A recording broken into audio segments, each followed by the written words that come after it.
the collaboration is great because even with Vattenfall's and Amoresco's knowledge, they still don't have access to the houses, do they? So through the collaboration then with Bristol City Leap, then ultimately they're granted access to those houses.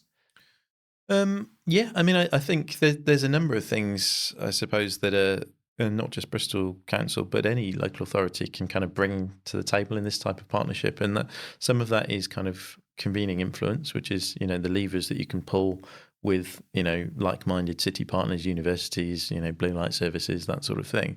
But yeah, the other thing is kind of, land and assets. So if you own, a great deal of social housing, tower blocks and low rises and the like, then that's kind of, that's an area that can be developed and improved, definitely.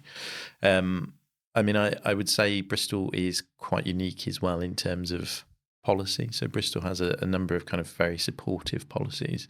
Not to get too technical, but we call it kind of a heat hierarchy area, which means that if you're a new developer, if you were building a new office block in the city centre and you were in range of a heat network connection, you're obligated to connect to that heat network because it's a low carbon way of providing your heating.